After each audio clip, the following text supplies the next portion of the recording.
see. Yep.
Good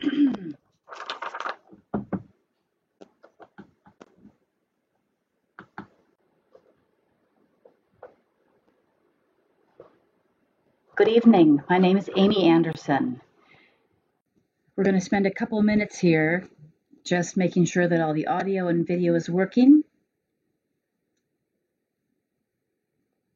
I've got some tech help on the other end of my phone who's going to let me know if it's all coming through.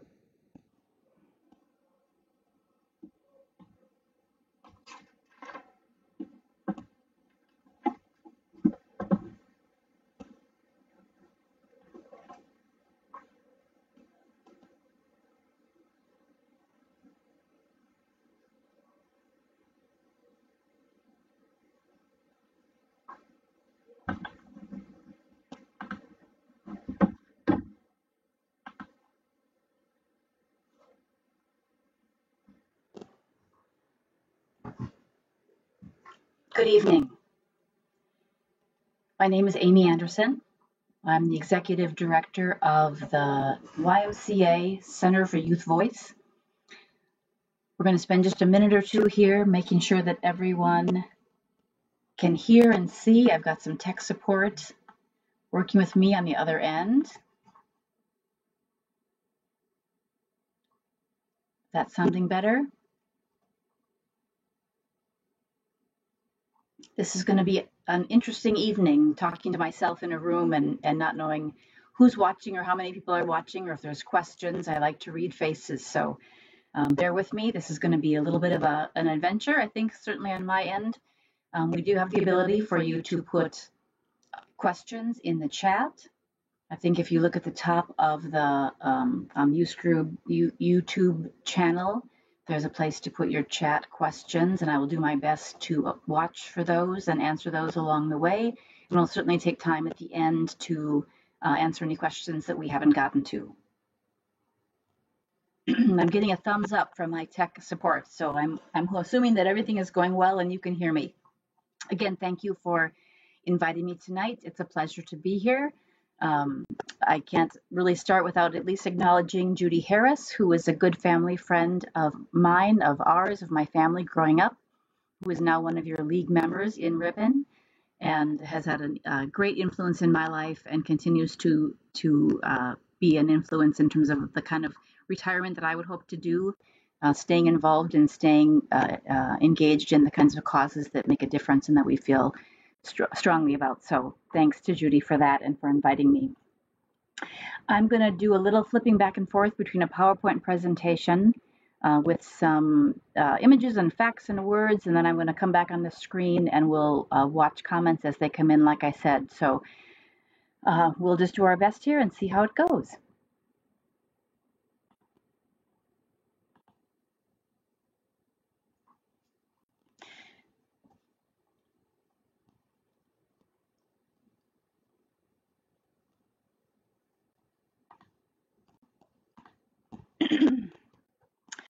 So it is a surprise to probably very few people on the stream tonight that the political polarization in our life and the negativity associated with that is increasing. We've been seeing it for quite a while.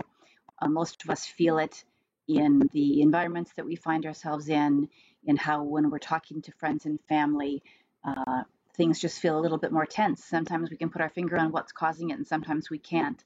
But stats like this that show that in the 1960 presidential campaign, only 10% of political advertisements were negative, and that by 2012, that was only 14% were actually positive, shows that there are actually concrete tracking pieces of information that we can look at that shows that there's a lot more negativity in what we are seeing in terms of the media, in terms of the messages that people are putting out there. And that definitely has an impact on everybody. In 1960, 4% of Democrats and Republicans said they would be unhappy if their child married someone in the opposite political party. I just actually saw a stat that talked about how that statistic of people being unhappy with interracial marriage was also very high. That is now changed considerably, whereas almost 90% of people don't have strong feelings about interracial marriages. But now, more and more in 2019, we are seeing that 45% of Democrats and 35% of Republicans were upset at the thought of their children marrying somebody from the opposite political party. So again, that just shows that we are seeing more about differences than we are about commonalities, and we are drawing lines around the places that we are in and find ourselves in, and find it less and less easy to find the ways that we are connected.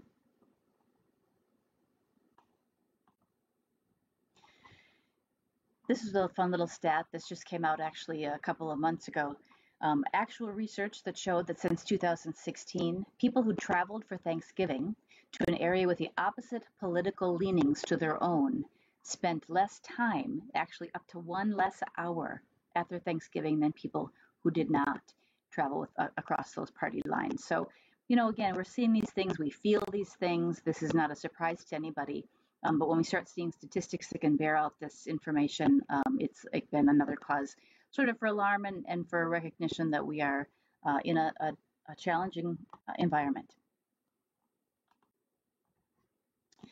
We also know that this political environment, as discouraging it is for us as adults, is incredibly discouraging for young people as well. In 2011, 24% of millennials who were interviewed considered democracy to be a bad or very bad way of running the country. 60% of young people, particularly in rural young people, and 30% in suburban and urban, live in what we call civic deserts, where there's very, very little opportunity to meet, discuss, share ideas with people who might feel differently than them, but done in a respectful way. So we do a lot of expectations of young people growing up to be the kind of citizens we want them to be, but we don't put a lot of time necessarily or thought into how that's going to happen. I'm a parent. I've got 2 teenagers. I'm sure a lot of you have kids as well, and we spend a lot of our time from the time they are very little teaching them how to do things. We teach them how to brush their teeth. We teach them how to eat healthy and to get a good night's rest. We teach them how to study. We teach them how to be polite when you're introducing yourself to somebody in a public setting. So we do a lot of that, but we don't always articulate or verbalize, again, what it is that we hope that when they turn 18, how they're going to become productive and contributing members of community. We do a lot of assuming that that's going to happen. And again, if we just rely on what's happening in the media or what people are seeing, I can honestly tell you that is a pretty frightening set of odds. They're not going to just assimilate by looking at the television how we would like people to act. I took this quote from George Bush's inaugural address. And again, the Y is a very nonpartisan, and we try to be very, very nonpartisan. And it is the case that we really do share a lot more in common than we have differences. And here's a good quote from George Bush, that whether you're on the left or the right, we are bound by ideals that teach us what it means to be citizens. Every child must be taught these ideals. Every citizen must uphold them. And I ask you to be citizens. Citizens, not spectators. Citizens, not subjects. Responsible citizens building communities of service and a nation of character. And that is what I am privileged to do every day. I think a lot of you in the League and in other youth-serving organizations feel that sense that is why we get up and go to work every day, and that the outcomes we hope are apparent, again, in building a community of service and a nation of character. One of the things that we have in the Center for Youth Voice and in Youth in Government is that democracy must be learned by each generation. Young people do not automatically become engaged or informed, like I said, when they turn 18.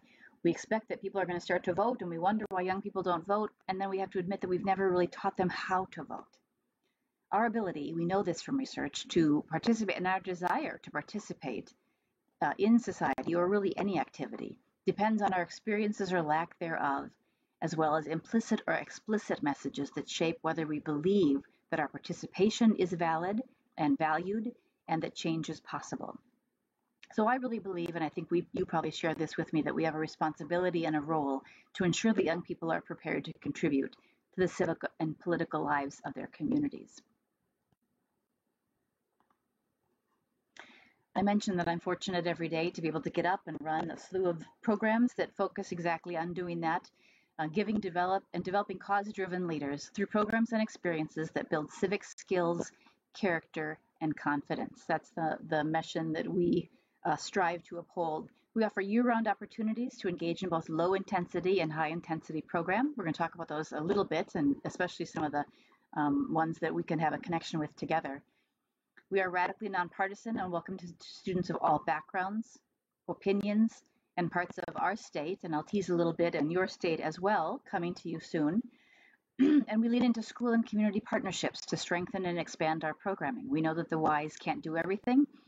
Schools can't do everything. Lord knows teachers can't do everything. We expect a lot already of those groups. And so we look to partner whatever we can to supplement with the good stuff that's going on and to fill in some gaps when we see them.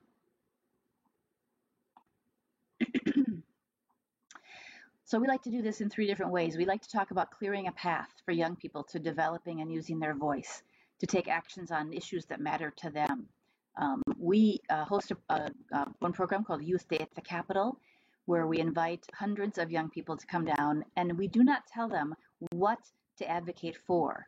Many of you, if you've been at the Capitol, and maybe even with the League, it's pretty common to have youth groups come into the Capitol, and they're led by adult groups that say, okay, here's what we're advocating for today. And that's also a really good experience to have kids learn how to advocate. But what we want to do is really focus on the process of advocacy.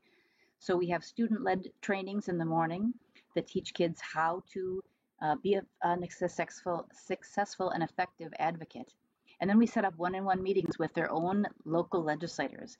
And we ask them to go in and stick out their hand and introduce themselves and say, I live in your district, and here's an issue that I care about, and sit down and have that conversation. Because once they know that that's possible, they know that they can do that again and again. It's amazing to me how many adults don't realize that it's possible to walk into the Capitol, make an appointment with their legislator to speak about the things that matter to them. So that's our Youth Day at the Capitol. We also do students voting, which is a partnership we have with the Minnesota Secretary of State's office. We run a statewide mock election.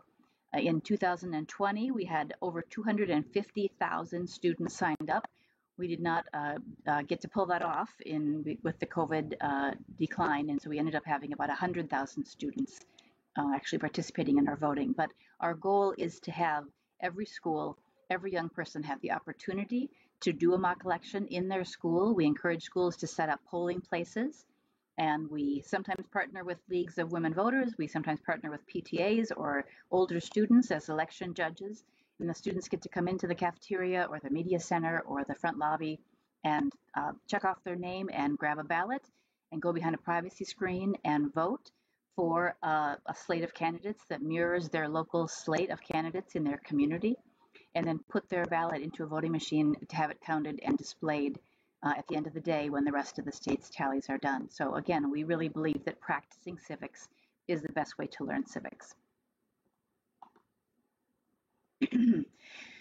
We offer tools and experiences that allow students to explore and discuss important controversial topics with the goal of increasing tolerance and empathy.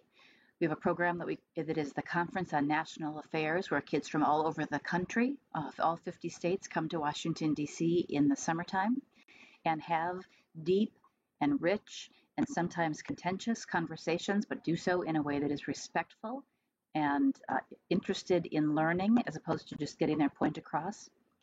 We also host a program called Respectful Conversations in Schools, where we go in and do trainings with teachers and students and teach them a very simple protocol that has 3 different steps that allows for every person to respond to questions and every person to get a chance to speak up, regardless of if that's something that if they're one of the students who always raises their hand or if they never raise their hand.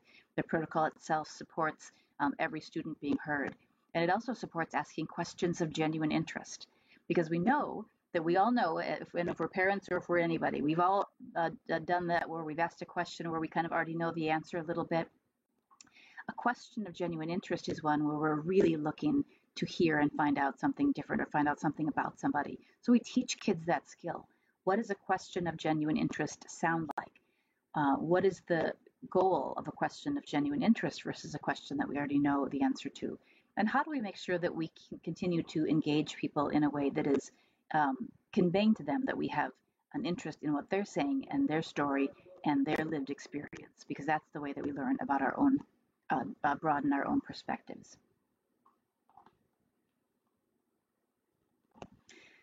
Finally, we have two other programs that I want to highlight tonight. One is the Student Election Judge Network. We work with cities and counties across the state of Minnesota to place youth election judges between the ages of 16 and 18 in polling places. In Minnesota, they are paid. They are paid the same wages as adults.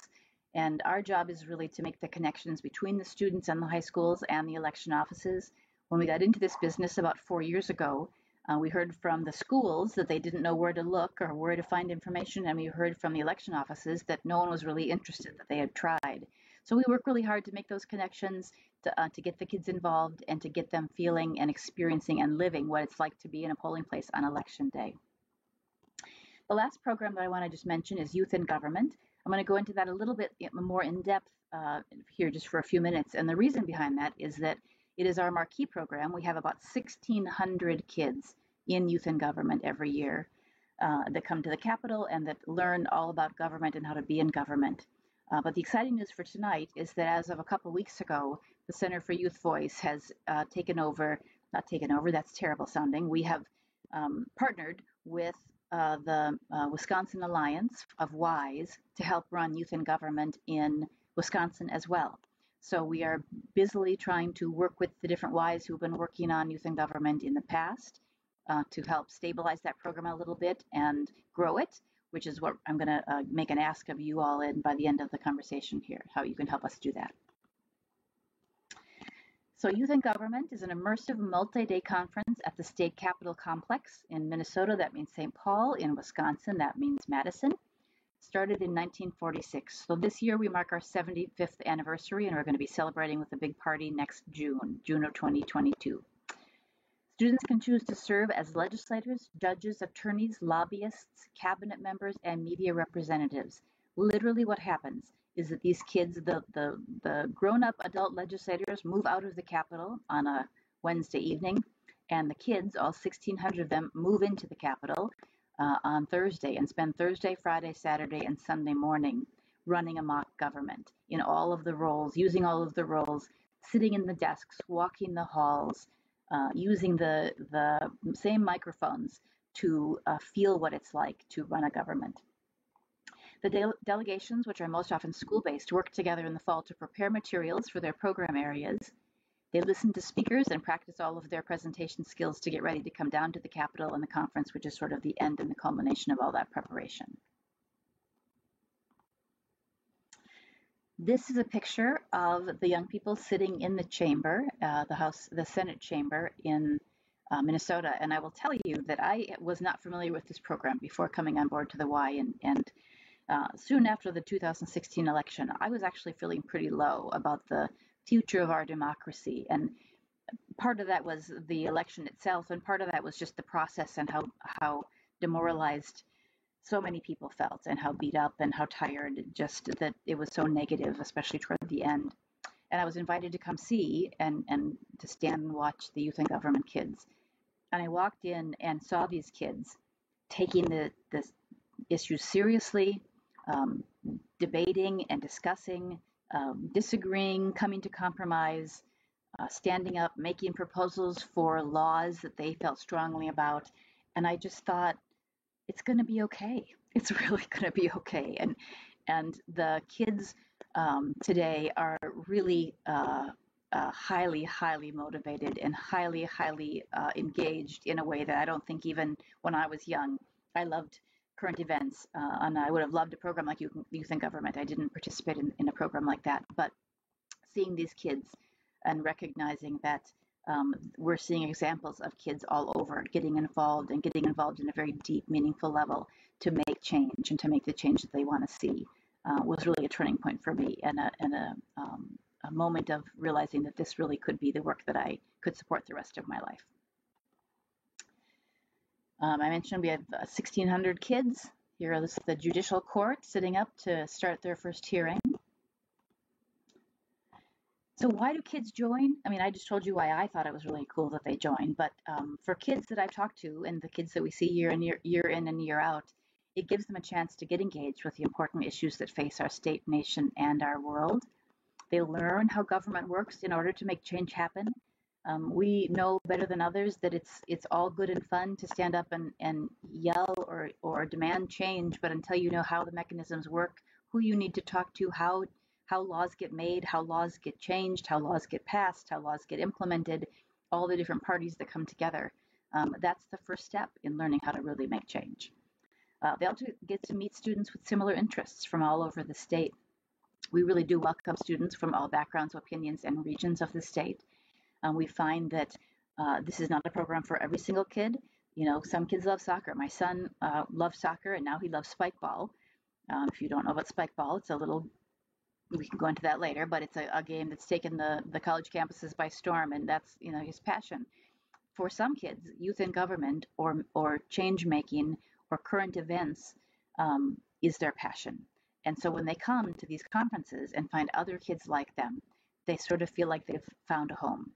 And I hear that again and again from the young people that come back year and year and in and out. We have kids that start as young as 7th grade and go all the way through their senior year. Many come back to volunteer as college students, and still many more run delegations as adults. So it really is a life-changing experience for them.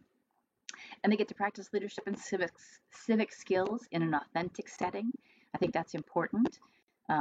The difference between learning about civics in a textbook or being in a class and sitting in the seat and pounding on the desk is instrumental in sort of how that understanding comes to be. And so I think the teachers hold up the world when it comes to what they do, but we're excited to be able to offer this supplementary experience where they can feel it as much as learn it.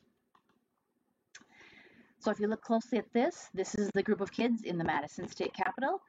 We are, as I mentioned, very, very excited to dive into that this year. Our Youth in Government in Minnesota is held in early January. Your Youth in Government in Wisconsin is held in March. So that gives us a little break in between. Your program is about 150 kids, so we see there's lots of potential to grow and continue to grow both through WISE, through other partnerships with youth serving organizations, and through the schools. The history of the youth in government in Wisconsin is that it really has moved around from Y to Y over the past decade. It was like many Ys, our Y is struggling as well as memberships decline. In the days that we were used to being able to run a lot of programs using our memberships fees and using those programs, we have seen that decline and have had to find other models and other sources of revenue. So Wisconsin has had a difficult time finding sort of a permanent home. And then as luck would have it, the Minnesota Alliance with WISE merged with the Wisconsin Alliance with WISE and the UP Alliance of WISE to form, just in the last month, the Upper Midwest Alliance, which gave us a chance to talk to one another and see where we could support one another in some of the programs that we were currently running. And out of that conversation became this opportunity to partner and to run Youth in Government for Wisconsin. So we are very, very excited. We are also looking to include Wisconsin students into our Model United Nations program, which happens in Minnesota in the spring, and make that more of a regional program, which is very brand right for what Model United Nations is about, trying to incorporate a larger worldview on that. And so we're looking for partners in Wisconsin to help join us. And that is really where you come in. We're excited to have this opportunity. So how can you help? We would love if you would be willing to talk about Center for Youth Voice and the civic programs that we are running. When you're in your community, talk about them amongst yourselves, talk about them as you go out and about. Please share any school or youth serving organizational contacts with us so that we can reach out and help to build local delegations and build this opportunity in Wisconsin. If you feel so inclined, help us raise money for scholarships. Our motto at the Y is that no one will ever be turned away for need. So we do fundraise year in and day out, year in and year out, to have enough money to offer scholarships to any child that wants to participate in our program. There is a cost to our program. We are a fee-based program, and part of that is because we stay at a local hotel and at the Capitol during those immersive days in the experience, and so that does create a cost. But we do make sure that, again, that no child is ever turned away for cost. So money for scholarships is a primary focus for us all the time. And then I would also invite you to come and see it in action. Come to Madison in March. I will share the information out through the league. If you'd like to come take a tour, walk in, see the kids, have the same experience that I had when I walked in for the first time in 2016 after the election to sort of see the future and to see and be assured that the kids have got this, and that our job is now to support and continue to equip them and then let them run, because they will amaze us time and time again. So why do we all do this work? We do it because we know that when young people are engaged early in life, they are far more likely to remain engaged in the future. We know a lot of studies and a lot of research has shown that the number of people who join organizations continues to decrease. So how do we create the next version, the next community of the next leagues? How do we grow our leagues and keep them engaging for young people who will then become the civic leaders of the future? I know that Rotaries and Lions and leagues, all the groups that do so much, have so much impact on civic life in communities, are struggling with that same question: how to engage the younger generations. And so one of the things we know from research is that when you get kids engaged early and they see that they can make a change and that they see that they can have an impact, they're far more likely to continue doing that. We know one rote statistic is that kids who vote in their first election when they're 18 are 8 times more likely to continue voting than if they wait until they are older. So we think that we're doing some good work by reaching kids young. And overall, because we believe that youth voice and youth participation in these activities matter, and that our shared civic and political life is stronger when we all come together and when youth see themselves as being invested stakeholders, as the ones who are going to be reaping the benefits of their involvement today. So that is the outcomes that we are hoping for at all times, and that we are starting to see. We believe that we are starting to see. So that makes it worthwhile. Thank you. I feel like I said, this has been a long time just talking to myself. It's about almost a half an hour. I am happy to field questions. I have the screen over to the left of me and can answer questions if they come through to the chat. And if you don't have any questions or want to think for a minute, we can just sort of pause and take your time. My friend Riley on the other end of the Ripon channel here is going to help me out if there's any connectivity issues, but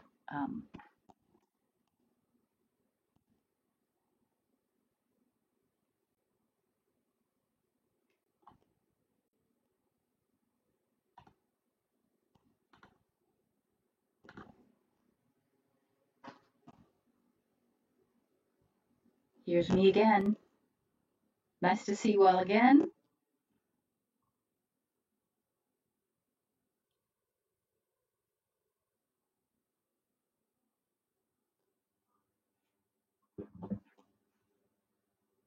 I'm not seeing anything yet.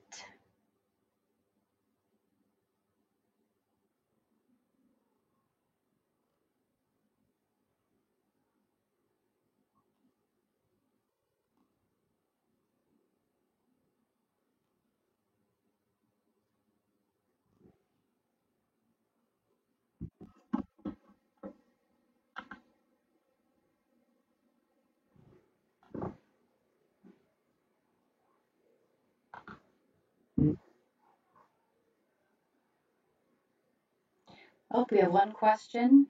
Do we reach out to schools in the state? We are going to be reaching out to schools in the state, yes.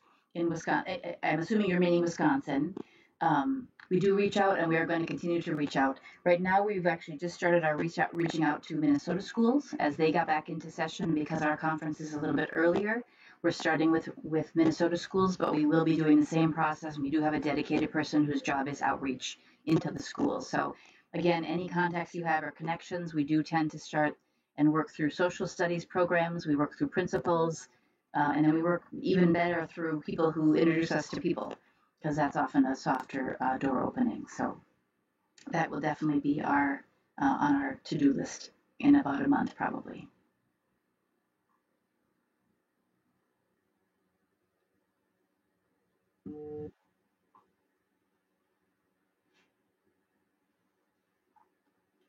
I'm getting 3 little dots, which must mean I'm getting another question, maybe. Sound ask, what does it take to extend these programs down to the middle school? Well, so some of our programs are for middle school. The kids voting program actually goes to an elementary school, middle school, and high school. Um, the Respectful Conversations is a middle school program as well. Youth in Government starts in 8th grade. Our Model United Nations starts in 7th grade. So in Minnesota, most of our middle schools are 6 through 8, and then our high schools are 9 through 12. So we do try to get kids in there as early as 7th and 8th grade. One time, for one reason, because we find that when they get in earlier, they then take on leadership positions as they stay in the program longer and longer. And then pretty soon it's a student-led program in their school, and they are the best ambassadors for continuing that pipeline of students.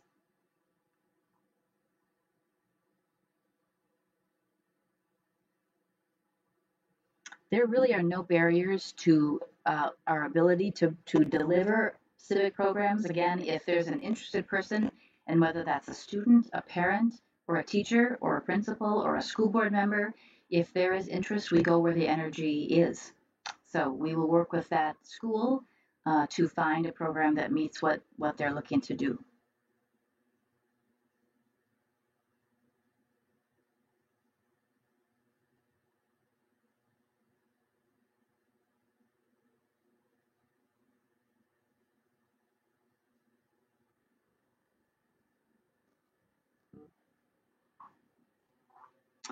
It says, are you able to provide a round number of the cost per student to attend Model UN? I believe it is about $325 for the whole program. So that includes the preparation in the months leading up to that. Model UN is actually 2 nights at the hotel.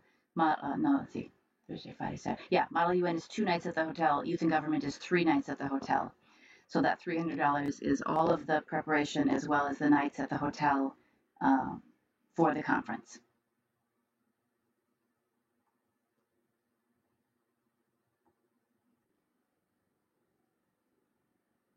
Youth in Government, I'm just going to assume that's the next question. Youth in Government is a little bit more expensive because it does have one additional night at the hotel. I believe that cost is closer to $375. I think there's about a $50 difference between the two conferences. Another question, what would the groundwork look like for beginning to create something like this in our area volunteers hours timeline? It depends on which program you're asking about, and maybe if you are interested, I'd be happy to talk offline. Um, you know, our Center for Youth Voice has been several years in the making. Model UN and Youth in Government were programs that we're running. And then I was running a small nonprofit that had 4 other programs, Students Voting, Respectful Conversations, Youth Day at the Capitol, and such. And we came together in 2018. So we've had the benefit of having some programs that were new, some programs that were old, and a pipeline of alums from some of those programs to be very, very helpful. But it would not take you know, if there was a program that you were most interested in or thought that would be most appealing to your community, I'm pretty certain that we could sit down and figure out sort of the first best steps to take.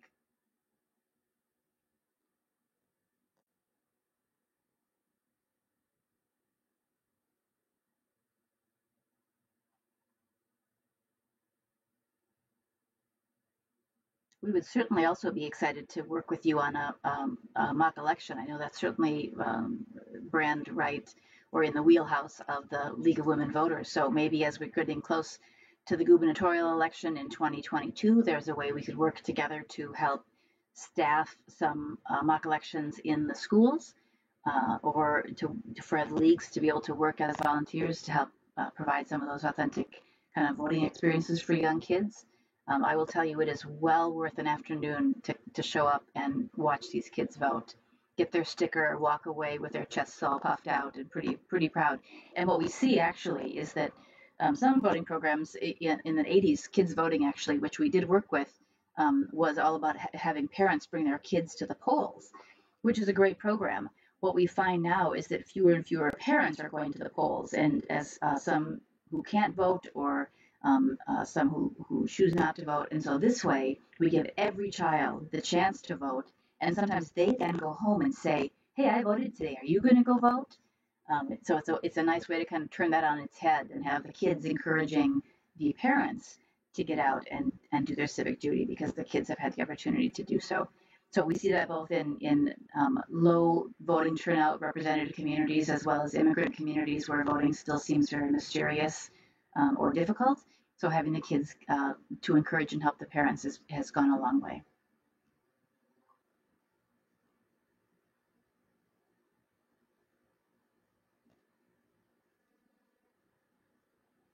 Kudos to Riley on the other end here, by the way, who's seeing your questions and then typing him quickly with his thumbs on the phone so that I get them on my phone. I'm not sure if we missed something, if I missed something on the chat function of the YouTube channel, but appreciation to Riley for helping me out on this.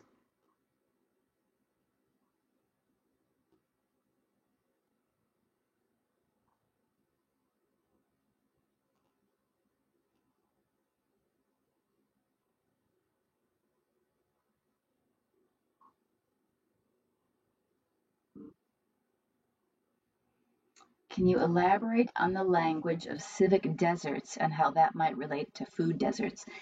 It's very similar actually. The term civic deserts and the term food deserts they speak to the same idea, which is that as resources go into the cities, as more and more people are moving away from the rural communities and into cities, we have fewer and fewer resources available. Whether those resources include a grocery store, a Cub, or a low-priced place where you can buy your groceries, or whether that is a place where you can gather and have the kinds of activities beyond just what's offered in a school day to explore again how to learn to be the kind of community member we want them to be. So it really is a matter of diminishing resources in a community and diminishing opportunities to really explore all the different aspects of what we would like our life to include.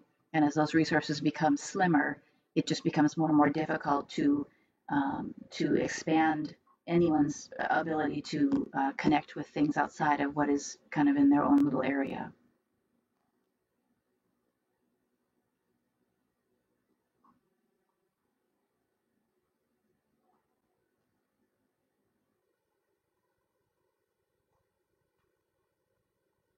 Those of you who have an iPhone realize that as you're waiting for a message, you get those three little dots on the bottom. So I keep looking to see, and there, sure enough, I got three little dots coming up. So I know there's either something coming up or Riley's telling me to sign off. That's exactly what it is. He said it's time to sort of sign off. So thank you very much again for your time tonight. Thank you, Judy and the League. I did have, let me see, I have a little announcement I was supposed to make. The League of Women Voters of the Ripon area sponsored tonight's event. The League would like to encourage registered voters to exercise their right to vote. If you have not registered to do so, or if you would need to request an absentee ballot, you may do so at https://myvote.wi.gov. It will also be available on the League of Women Voters of the Ripon area Facebook page. In theory, the link was shown during tonight's viewing and will also be on the taped replay. The site is tied to the Department of Motor Vehicles, and as such, you may use your driver's license or state-issued ID to register as a voter or as the means of photo identification for an absentee ballot. As the League of Women Voters begins our 60th year, we find ourselves continuing our work to educate voters. And I would say that is my passion and goal too, and I am grateful that we had this opportunity to meet one another and look forward to continued chances to partner in the future. So thank you very much.